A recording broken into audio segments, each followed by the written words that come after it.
오늘 말씀의 제목은 행적입니다. 여러분, 한 주간 동안 어떻게 사셨습니까? 한 주간 동안 비가 전국적으로 많이 내려서 많은 수재민이 이렇게 생기게 되었습니다. 이들의 회복을 위해서 우리가 기도해 줘야 되고 또 같은 마음을 가져야 될 줄로 믿습니다. 사람이 머물다 떠난 곳은 흔적이 남습니다. 비가 많이 온 곳에는 또 정말 엄청난 그런 흔적이 남습니다. 결혼식이 끝난 자리에는 꽃가루가 흔적으로 남고 또 잔치집에는 음식물 부스러기가 남게 되죠. 미국의 16대 대통령의 그런 행적을 평가한 사람이 있는데 어떤 사람이 이렇게 표현했습니다. 링컨 대통령 그는 잡초를 뽑아내고 그 자리에 꽃을 심다 간 사람이다. 이렇게 그의 행적에 대해서 평가했습니다. 행적이란 말은 한문으로 단일행, 고요할 적자를 써서 어떤 사람이 한 행동 뒤에, 행위의 뒤에 남긴 흔적을 행적이라 이렇게 부릅니다. 모든 사람들은 그 흔적을 남기게 되죠. 또 사람들마다 좋은 행적을 남기기를 원합니다. 근데 성경에서 행적이란 말이 무슨 말일까요? 성경에도 행적이란 말이 나올까요? 나옵니다. 18번 나오는데 모두가 구약 성경에 나옵니다. 히브리어로 다바르라는 그런 단어를 쓰는데 성경에서 말하는 행적이란 만든 것, 또 말한 것, 그리고 일한 것, 행한 것. 여러분, 예를 들면 다윗 왕의 행적이 이스라엘 역대기에 역대에 이렇게 남겨 있다, 기록되었다 이런 식으로 기록이 되어 있죠. 행적에 대해서. 특별히 오늘 본문의 그런 저자이기도 한 마태는 왕으로 오신 우리 예수님의 행적을, 예수님 말씀하신 것, 만드신 것, 또 일하신 것, 행하신 것들을 기록해 놓았어요. 그러면서 오늘 본문에 그 내용이 또 포함되어 있는데 우리가 예수님의 이 행적을 살펴보고 함께 배우면서 우리도 어떻게 살아야 될지 교훈을 삼고자 합니다. 예수님의 첫 번째 행적은 무엇입니까? 전도하신 행적을 남겼습니다. 35절 오늘 본문의 말씀이죠. 상반절 말씀 다 같이 읽겠습니다. 예수님께서 모든 도시와 마을에 두루 다니사 그들의 회당에서 가르치시며 천국 복음을 전파하시며 아멘. 이미 이 마태복음 오늘 9장 읽었는데요. 앞장에 5장부터 7장까지를 산상설교라 이렇게 부릅니다. 예수님께서 산에서 설교하시기 때문에 산상설교로 부르죠. 우리 예수님은 마태복음 5장부터 7장까지 이미 산에서 전하셨습니다. 설교를 통해서 저들에게 전도하신 것이죠. 그 다음에 먼저 오늘 말씀 보니까 어때요? 그들의 회당에서 가르치시며 모든 도시와 마을에 두루 다니시면서 그들의 유대인들의 회당에서 가르치셨다고 또 천국 복음을 전파하셨다고 마태는 기록하고 있습니다. 다시 말해서 우리 예수님께서는 특별히 회당에 들어가셔서 가르치셨는데 해당으로 보면 오늘날로 따져보면 이렇게 예배당을 성전을 가르칠 수 있습니다. 다시 말해 그 당시에 유대인들이 예수님의 소문을 듣고 회당에 모여 있었어요. 여러분 이렇게 모여서 예수님의 가르침을 듣고 싶었던 것이죠. 그래서 모인 사람들에게 예수님께 가셔서 천국 복음에 대해서 가르치셨습니다. 오늘날도 마찬가지로 예수님의 어떤 가르침을 말씀을 아니면 예수님에 관한 이야기를 듣고 싶어 하면서 모인 사람들을 우리 예수님 가신 것처럼 우리 예수님 지금도 기뻐하신다는 것을 알 수 있습니다. 그러므로 우리는 모이기 힘써야 돼요. 주님의 말씀을 배우고 싶어하는 그런 마음에서 이렇게 모이는 그런 마음을 또 모임을 기뻐하는 그런 삶이 되어야 된다는 것을 또 본문을 통해서 배울 수 있습니다. 이런 면에서 어떻게 보면 제자들도 나중에 일이기도 하지만 이 제자들이 이제 나중에 예수님이 부활 승천하신 다음에 사도들이라고 이렇게 칭해지죠. 사도들이라고 부르기도 하죠. 이 사도들이 예수님처럼 이런 유대인의 회당에 들어가서 모인 사람들에게 예수님의 십자가와 부활을 가르쳤습니다. 자주 가르쳤어요. 이런 면에서 우리 예수님께서 회당에서 가르치시고 천국 복음을 전파하셨다는 이 한마디로 표현하자면 전도하셨다라고 압축할 수 있습니다. 요즘 성도들, 요즘에 여러분의 관심은 무엇입니까? 교회를 다니지만 예수 믿지만 주식에 관심이 많은 사람이 있어요. 코인에 관심이 많은 사람도 있고, 아니면 어떤 데 부동산이나 이런 데 투자해서 돈을 벌려고 하는, 더 부를 쌓으려고 하는 그런 관심들이 성도들 중에도 많습니다. 그래서 집중하게 됩니다. 그래서 좀 더 이윤을 보기 위해서 여기 따라가고 저리 따라가고 이렇게 가지만, 우리 예수님의 관심은 뭐였습니까? 전도하는 것이 관심이었어요. 그렇다면 예수님을 믿는 자들이라면 우리 또한 어때요? 정말 이 전도하는 그런 관심을 또 집중해야 되는 그런 것을 배울 수 있습니다. 우리의 관심이 그것이 되어야 된다는 말이죠. 왜냐하면 예수님께서 이렇게 전도하실 때, 천국에 대해서 가르치실 때 많은 사람들이 감동을 받고, 전에 느끼지 못한 어떤 세상에 돈을 많이 모아서, 아니면 어떤 세상에 많은 것을 먹어서 그 기쁜 것보다 예수님의 그런 가르치심을 통해서 그것을 알고 깨달았을 때 그 기쁨이 훨씬 컸기 때문에 정말 그들에게는 예수님이 가르치신 이 내용이 기쁜 소식이었고, 또 복된 소식이었고, 좋은 소식, 즉 복음이었던 것입니다. 마태도 그랬습니다. 마태는 자기 자신이, 오늘 이 마태복음 9장 10절부터 자기 자신의 이야기를 소개하고 있습니다. 자신은 예수님 만나기 전에 가버나움의 어떤 항구의 포고에 앉아서 세간에, 지금으로 보면 세무서 관리로서, 직원으로서 개미처럼 세금을 받는 일을 열심히 하고 있었습니다. 베드로를 비롯해 다른 제자들은 바닷가에서 어부로서 열심히 일을 하고 있었습니다.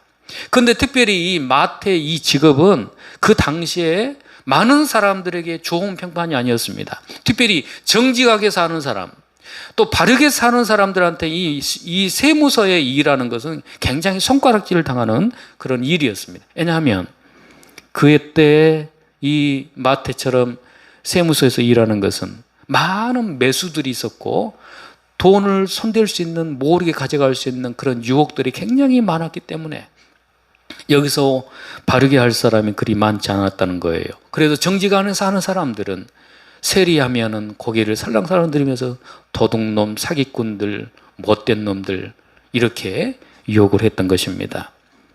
그럼에도 불구하고 우리 하나님께서는 모든 이 마태, 이 세리라는 하는 이 마태, 이런 모든 종류의 직업 가운데서도 뭐예요?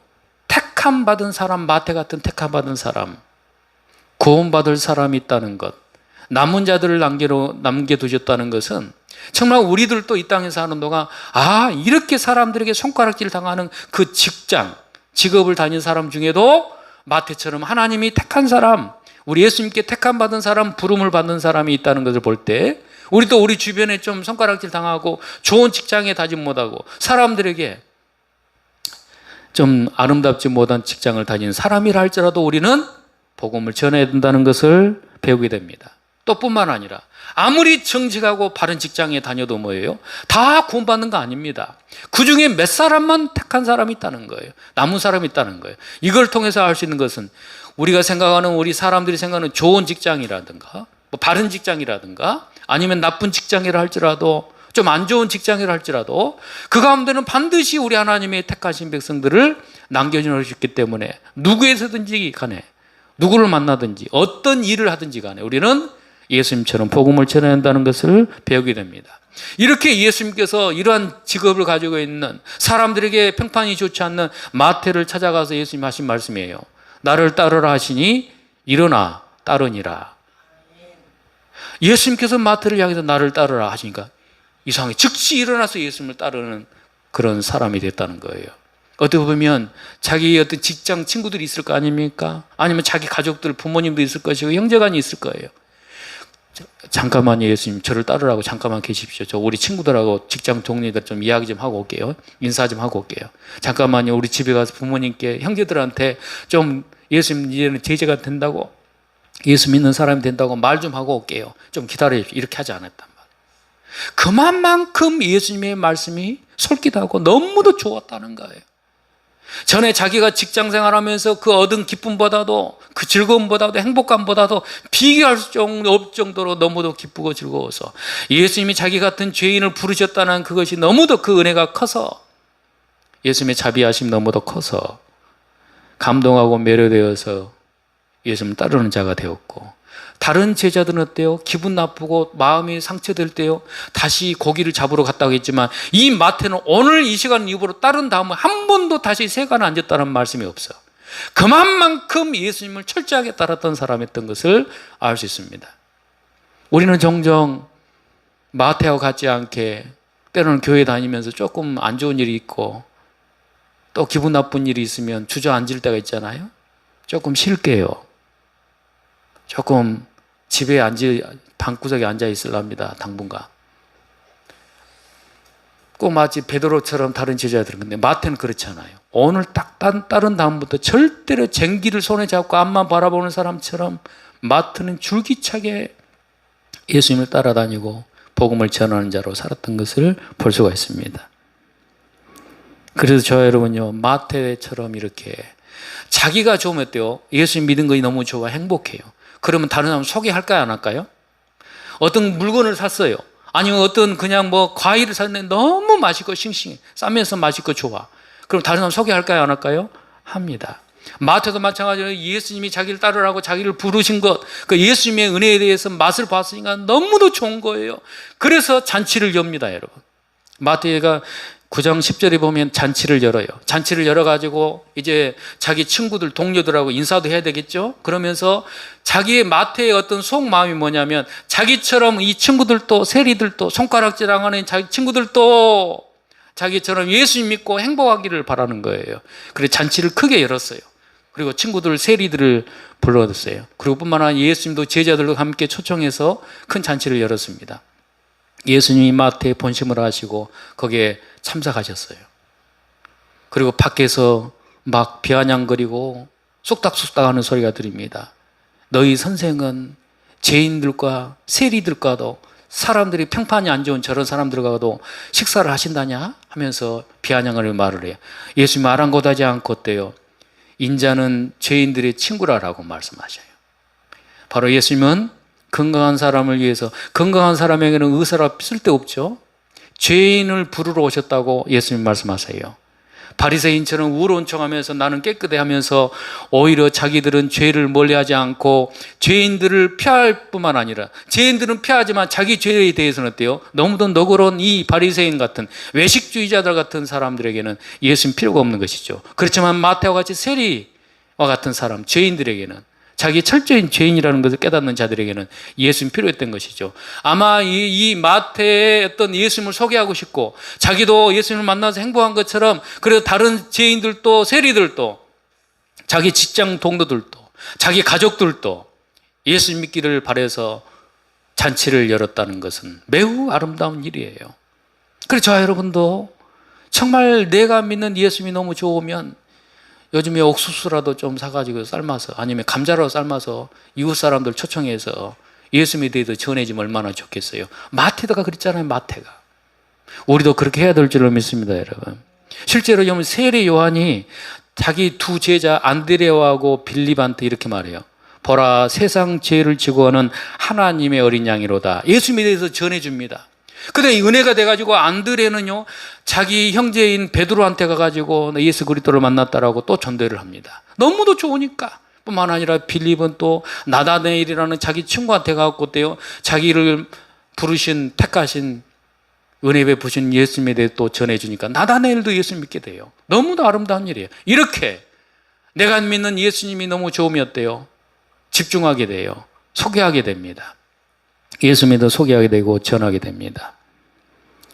이렇게 수많은 사람들이 예수님의 은혜를 받고 부르심을 받았던 사람들이 또 다른 사람에게 그 좋은 예수님을 전화해서 지금 여기까지 온 것처럼, 저는 우리 고모님이 예수님 너무 좋으셨는가 봐. 저한테, 제가 한 10살 때나 저한테 예수님을 소개해서 그때부터 지금까지 예수 믿게 되었잖아요. 여러분도 마찬가지겠죠? 여러분도 마찬가지로 만나는 사람들에게 마태처럼 이렇게 전하는, 복음을 전하는 저 여러분 될 수 있기를 바랍니다. 우리 예수님이 모든 사람에게 숙제를 하나 주셨어요. 이 숙제를 주셨습니다. 같이 읽겠습니다. 마가복음 16장 15절 시작. 또 이르시되 너희는 온 천하에 다니며 만민에게 복음을 전파하라. 아멘. 온 천하에 복음이 전파될 때 세상이 끝이 온대요. 근데 아직도 복음을 듣지 못한 예수님 누군지도 모르고 살아가는 사람 너무도 많아요. 그러니까 할 수만 있으면 우리가 가까운 데부터, 우리 마을부터, 내 동네부터, 내 아파트부터 어때요? 점점점 확산해서 더 멀리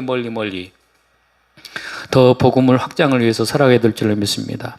우리도 예수님처럼 마태처럼 복음을 전하는 그런 삶을 살 수 있기를 바랍니다. 이런 아름다운 행적을 남길 수 있기를 바랍니다. 두 번째 예수님의 행적은 무엇입니까? 고치심입니다. 35절 하반절 말씀 다 같이 읽겠습니다. 모든 병과 모든 약한 것을 고치시니라. 아멘. 조금 전에 말씀드렸어요. 마태복음 5장부터 7장까지는 산에서 예수님께서 설교하심으로 천국에 대해서 가르치심에 대한 내용이라고 그랬어요. 전하심의, 전도하심의 내용이에요. 그 다음에 마태복음 8장부터 오늘 9장까지의 내용은 고치신 이야기가 많이 나와요. 많은 사람을 고치셨다는 말씀이 나와요. 근데 오늘 본문의 이 말씀은요, 마태복음 5장부터 9장까지의 내용을 요약하는 거예요. 간단하게 설명해 놓은 것이에요. 결론이라고 볼 수 있어요. 예수님은 지금까지 전하셨어요. 고치셨어요. 그리고 뿐만 아니라 마태는 또 이 9장에도 수많은 사람을 고치신 내용에 대해서 설명을 합니다. 실제로 예수님은 많은 사람을 고치실 수 있을까요? 고치셨을까요? 치유하셨을까요? 여러분, 저와 여러분이 여기 있다는 것은 예수님이 우리를 고치셨기 때문에 여기 있는 것입니다. 예수님이 고치시면 다양해요. 직접 우리가 기도할 때 고치실 수도 있고, 말씀을 듣는 중에도 고칠 수 있고, 아니면 의사를 통해서 고칠 수도 있고, 아니면 약을 처방받아서 고칠 수도 있고, 아니면 저와 여러분 음식을 지금까지 좋은 음식을 먹어서 고칠 수 있고, 이 모든 방법이 다 하나님의, 우리 예수님의 방법인 줄로 믿습니다. 그래서 우리가 지금 건강한 거예요. 마찬가지로 마태는 지금 소개하고 있어요. 9장에서. 첫 번째 중풍병자를 고치신 이야기를 하고 있습니다. 모든 병과 모든 약한 것이라고 그랬어요. 모든 병이라고 했어요. 못 고칠 병이 있다는 거예요? 없다는 거예요? 없다는 거예요. 사람이 병들면 약해집니다. 마음도 약해지고 정신도 약해지고 그렇지 않아요? 또 의지도 약해요. 뭐 하고 싶은 마음도 다 사라져요. 누구 좀 만난다고 해도 어때요? 마음이 병들었으니까 만나기 싫은 의지가 다 약해지는 거예요. 이 모든 약한 것까지도 어때요? 예수님이 고치셨어요. 예수님께서 중풍병자에게 말씀하세요. 아니면 여기 본문에 이렇게 나오네요. 딸아 안심하라 내 믿음이 너를 구원하였다. 이 말씀은 조금 후에 이렇게 나오는 것인데 22절에 나오는데 12의 혈류증 12년 동안 혈류병에 걸린 여인에게 하신 말씀이기도 하지만 그 앞에서 2절에 나오면 이 말씀 보면 침상에 누운 중풍병자 나오는데 믿음 좋은 친구들이, 동료들이 이 중풍병자를 데리고 나옵니다. 그래서 예수님께서 이 믿음 좋은 친구들의 믿음을 보시고 중풍병자를 치료해 줘요. 물론 중풍병자도 믿음이 있었겠죠. 나 안 간다. 절대로 안 간다. 나 가면 안 놔도. 그럴 수 있잖아요. 아픈 사람을 입장에서. 근데 예수님을 친구들처럼 믿었기 때문에 따라온 거 아니겠어요? 아무튼 그렇게 해서 예수님이 이 사람들을 보고 이들의 믿음을 보고 안심하라 내 죄사함을 받았느니라. 안심하라 여기도 나오죠. 중풍병자가 안심하라 그래. 왜 안심하라 할까요? 괜히 온 입장에서 괜히 안 나서면 어떻게 하지? 걱정할 수 있잖아요. 아니 괜히 좀 예수님께 좀 바쁘실 텐데 내가 좀 조금 힘들게 하면 어떻게 하지? 이런 마음이 들 수 있잖아요. 이 안심하라는 의미를 알아야 돼요. 그리고 예수님께서 중풍병자 하신 말씀이 일어나 내 침상을 가지고 집으로 가라 그래. 중풍병자가 지금 여러분 어떻게 손이나 발을 움직일 수 있었어요? 없었어요? 없었습니다. 근데 예수님 뭐라고 그래요? 내 죄사함을 받았느니라 하시면서 어때요? 다음에 일어나 네 침상을 들고 가라 라고 하니까 이 중풍병자가 예수님 말씀이 떨어지자마자 어때요? 손이 움직여요. 그리고 침상을 들어요. 집으로 갔어요. 놀라운 일이잖아요. 자, 여러분 저게 중풍병이 걸리지는 않았지만 이렇게 움직이면서 걸어서 여기까지 왔다는 것 주님의 은혜의 기적인 줄로 믿습니다. 이 사람만 기적을 받는 것이 아니라 이 모습이 건강한 모습이 기적이다 그 말이에요. 25절 말씀 보면 심지어 죄의 원인으로 죽은 소녀의 손을 잡으시니까 죽은 사람이에요. 즉시 살아났다고 성경에 기록하고 있어요. 또 우리 예수님은 두 맹인을 보지 못하는 그 맹인을 눈을 밝게 해서 보게 해 주셨습니다. 심지어는 마태복음 또 기록하기를 귀신 들려서 말 못하는 사람을 고쳐주시고 말을 제대로 또박또박하게 하는 일도 하셨다고 마태는 기록하고 있습니다. 특별히 본문의 말씀 22절 읽지는 않았지만 따라 안심하라 내 믿음이 너를 구원하였다 라고 말씀하시는데, 안심하라 이 말씀을 우리가 다시 한번 생각해 봐야 되는데요, 나를 찾아온 것이 헛되지 않고 모든 것이 잘 될 것이기 때문에 안심하라 라는 말씀이에요. 오늘 저와 여러분이 예수님 찾아온 것도 헛되지 않은 줄로 믿습니다. 안심할 수 있기 바랍니다. 집에서 뭐라고 하면 어떡하지, 누가 뭐라고 하면 어떡하지, 걱정할 필요가 없다는 거예요. 죄 이 말의 뜻은 죄는 용서되었으나 어떤 질병의 치유는 안 될 수도 있고, 질병은 치유되었지만 죄는 용서되지 않을 수도 있다는 말까지 포함하고 있어요. 이해가 되시나요? 네 죄 사함은 받았어. 그렇지만 네 병은 고침받지 못할 수도 있어. 또 반대로 네 병은 고침받을 수 있지만 네 죄 사함은 받지 못할 수도 있어. 이런 것까지도 포함하고 있지만, 또 비록 내가 너를 치유하지 않는다 하더라도 내가 네 죄를 용서한 것을 확신하기만 하면, 믿기만 하면 너는 나를 괜히 찾아왔구나라고 하는 그런 생각을 하지 않을 것이다. 오히려 감사하게 될 것이다. 또 네가 중풍병을 계속 앓는다고 할지라도 네가 죄 용서만을 받았다고 확신하게 하면 그것으로도 충분하고 너에게는 큰 위로가 될 것이다 라는 뜻이에요. 물론 두 가지 되면 너무 좋겠죠. 죄 용서함도 받고 질병도 치유되면 너무너무 좋겠죠. 우리는 그런 사람인 줄로 믿습니다. 지금 여기 있다는 건 이 두 가지를 다 받은 사람들이에요. 얼마나 복된 사람들입니까? 히스기야 왕이 그랬잖아요. 구원받은 사람이었어요. 갑자기 병이 들었어요. 근데 하나님이 어떤다고 그래요? 죽는다고 하셔요. 이사야 통해 이제 벽을 향해서 눈물로 기도합니다. 하나님 저 좀 살려주세요. 제가 잘못했습니다. 저 좀 살려주세요. 간절히 기도했더니, 금식하며 기도했더니 하나님 몇 년을 더 살 수 있도록 해주시죠? 15년을 더 살 수 있도록 은혜를 베풀어 주셨어요. 이렇게 구원받은 것과 죄 용서함 받은 것과 질병 치유까지 되면 얼마나 금상첨화 좋겠잖아요. 이런 일들이 우리에게 펼쳐질 줄로 믿습니다, 여러분. 근데 여러분, 이렇게 죄와 질병의 사이에는 아주 밀접한 관계가 있습니다. 왜 사람이 아프게 될까요? 무엇 때문에 아프게 될까요? 죄 때문입니다. 죄의 결과로, 원인으로 질병이 오는 거예요. 아프게 된 거예요. 뿐만 아니라 이 죄는요, 영혼의 질병이 하면서 육체의 질병까지도 초래합니다. 죄라는 것이 얼마나 무서운가를 알 수 있어요. 그래서 예수님께서는 이 뭔 문제를 먼저 해결해야 될까요? 죄 문제를 해결해야 돼요. 원인이 그것이니까. 그래서 예수님께서는 이 중풍병자에게 내 죄 사함을 받았느니라 라고 말씀하신 거예요. 죄 용서를 받으면 원인을 제거하니까 뭐예요? 그 다음에 이 질병의 문제도 다 해결되는 거예요.